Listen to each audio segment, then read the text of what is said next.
नमस्कार दोस्तों, इस वीडियो में हम लेखक डॉक्टर राधाकृष्णन पिल्लई पर चर्चा करेंगे। तो चलिए शुरू करते हैं वीडियो।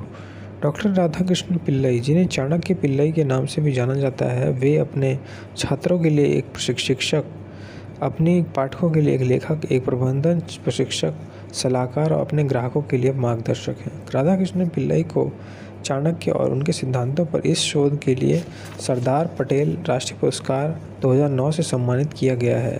साथ ही उनकी पहली पुस्तक द कॉर्पोरेट चाणक्य ने किसी लेखक की किसी भी पहली पुस्तक के लिए सबसे अधिक प्री रिलीज बिक्री का रिकॉर्ड बनाया है। उनका मानना है कि प्रबंधन एक सार्वभौमिक कला है जिसे लगभग सभी क्षेत्रों में उपयोग में लाया जा सकता है। इस प्रकार औद्योगिक विकास, पर्यटन और राष्ट्रीय विकास में युवा जैसे क्षेत्रों में प्रबंधन पाठ्यक्रमों के माध्यम से इसका पता लगाया है।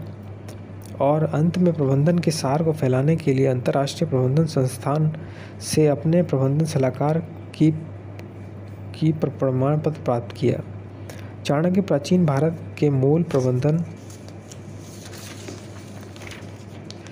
गुरु ने हमेशा उनको आकर्षित किया है और इस तरह कला की खोज और इसका अभ्यास करने की अपनी यात्रा शुरू की है।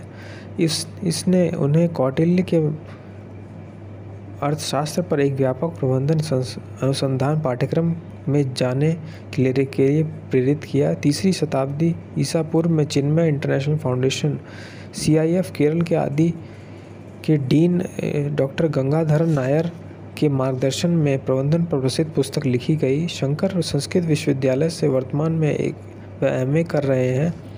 वह भाषा जिसमें प्रबंधन विज्ञान के मूल सिद्धांतों को सदियों पहले गढ़ा गया था और इस विषय में PhD की दिशा में भी काम कर रहा है। आध्यात्मिक, पर्यटन, प्रकाशन, आभूषण, खेल और संगीत उद्योग के माध्यम के क्षेत्र में 15 से अधिक वर्षों के संयुक्त व्यावसायिक अनुभव के साथ वे सभी कॉर्पोरेट संकटों का हल करने के लिए प्रबंधन की कला का प्रभावी ढंग से अभ्यास कर रहे हैं। इस प्रकार समकालीन दृष्टिकोण और स्थितियों के साथ प्राचीन ज्ञान का संयोजन करते हैं। इस प्राचीन ज्ञान को समकालीन माध्यमों से फैलाने और जनता को लाभान्वित करने के उद्देश्य से वह SPM फाउंडेशन के निदेशक के रूप में भी एक शोध आधारित संगठन के रूप में आए थे, जो भारत के प्रबंधन व्यवसाय और भारत के विभिन्न विज्ञानों में भारतीय अवधारणाओं को बढ़ावा देने की दिशा में काम करता है।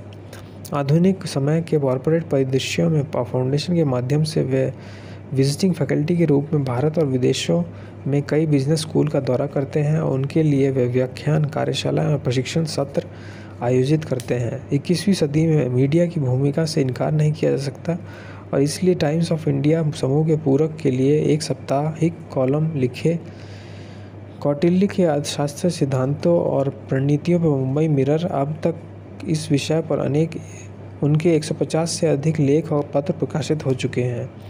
इनके अलावा कई अन्य लेख भी हैं जो अनेक पत्रिकाओं, समाचार पत्रों और पत्रिकाओं के प्रकाशित होते हैं। प्रिंट के अलावा इलेक्ट्रॉनिक मीडिया चाणक्य को भी पसंद करता है। विश्व अंतरिक्ष उपग्रह का रेडियो चैनल मोक्ष मेरे साथ आस्क चाणक्य नामक एक शो की मेजबानी करता है, जहां वह देश भर के प्रश्नों को संबोधित करता है।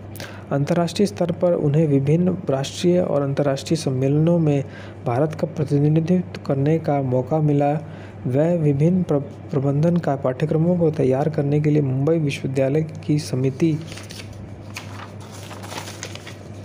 के सदस्य भी हैं, जो यह प्रदान करता है। चाणक्य के प्राचीन ज्ञान को फैलाने के लिए निरंतर प्रयास ने उन्हें उन चुनौतियों का सामना किया जिन्हें वे अवसरों के बदलने में कामयाब रहे थे। इनमें 200 से अधिक संगठनों के लिए व्यावसायिक रणनीति सलाहकार बनना और 10,000 से अधिक अधिकारियों की प्रशिक्षण देना शामिल है। इसी के साथ इस वीडियो को हम यहीं समाप्त करते हैं। हमारे चैनल को लाइक, सब्सक्राइब और कमेंट अवश्य करें। धन्यवाद दोस्तों।